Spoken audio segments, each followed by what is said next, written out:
লোকসভা নিৰ্বাচনৰ আজি প্ৰথম পৰ্যায়ৰ ভোটগ্ৰহণ আৰু প্ৰথম পৰ্যায়ৰ ভোটগ্ৰহণত অন্যান্য সমষ্টিৰ দৰে যোৰহাট লোকসভা সমষ্টিটো আজি প্ৰথম পৰ্যায়ৰ ভোটগ্ৰহণ অনুষ্ঠিত হৈছে আৰু এই মুহূৰ্তত মই উপস্থিত আছোঁ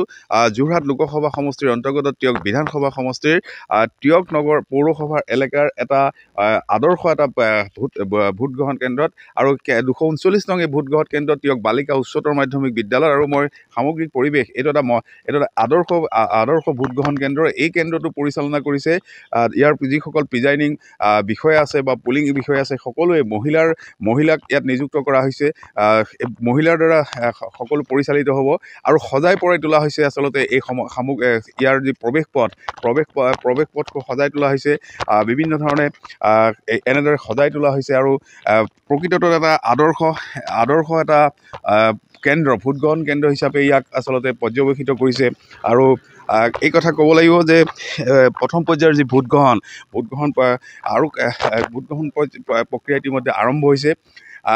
টিয়কৰ মাজমজিয়াত টিয়ক নগৰৰ মাজমজিয়াত অৱস্থিত টিয়ক উচ্চতৰ মাধ্যমিক বালিকা বিদ্যালয়ৰ যি ভোটগ্ৰহণ কেন্দ্ৰ 239 নং যিটো ভোটগ্ৰহণ কেন্দ্ৰ সামগ্ৰিক পৰিৱেশ মোৰ সহযোগীয়ে দেখুৱাইছে প্ৰৱেশ পথত এয়া এক সজাই পৰাই তোলা হৈছে চেলফি জোন কৰা হৈছে আৰু ভোটাধিকাৰ সাব্যস্ত কৰিবৰ কাৰণে যি প্ৰচাৰ সেই প্ৰচাৰৰ এক ব্যৱস্থা কৰা হৈছে আৰু কাষতে যদি দেখা যায় যিসকল ভোটদান কৰিবলৈ আহিব সেইসকলৰ যিসকল সন্তান থাকিব শিশুসকলৰ বাবে উমলা ঘৰৰ ব্যৱস্থা কৰি দিয়া হৈছে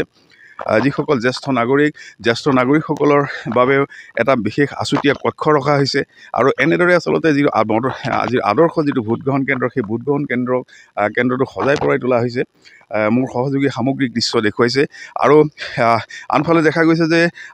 আৰু এই মুহূৰ্তত যিসকল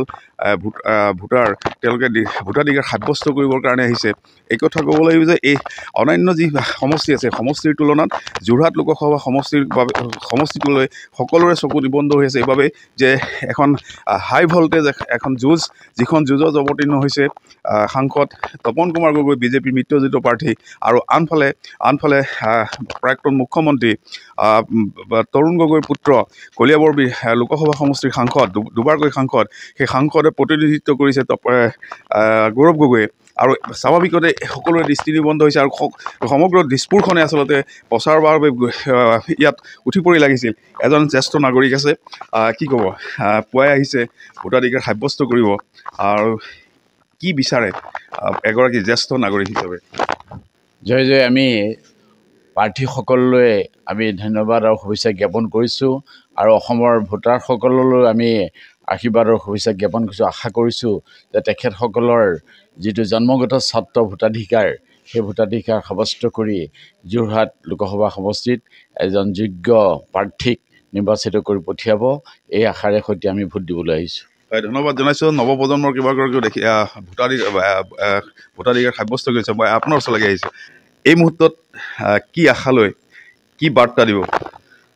আমাৰো সেইটোৱেই আমাৰো দৃষ্টি আকৰ্ষণ কৰিছে এইটো সমষ্টিত গতিকে কি হয় সকলোৰে আশা আছে যোৰহাটত এইবাৰৰ যুঁজখন কেনেধৰণৰ হ'ব আমিও সেইটোৱে ভাবিছোঁ বাকী ৰাইজে নখ জোকাৰিলে নৈ বয় গতিকে উঠা নাও ডুবে নে ডুবা নাও উঠায় সেয়া ৰাইজে গম পাব আৰু ৰিজাল্টৰ দিনাখনিহে আমি আচলতে স্পষ্ট হিচাপে গম পাম যিহেতু মিটিঙৰ ভিৰভাৰৰ পৰা আমি এটা ক্লিয়াৰ পিকচাৰ দেখিবলৈ নাপাওঁ গতিকে ফাইনেলটো আমি ৰিজাল্টতে গম পাম কিন্তু আমি এইটোৱে আশা কৰিম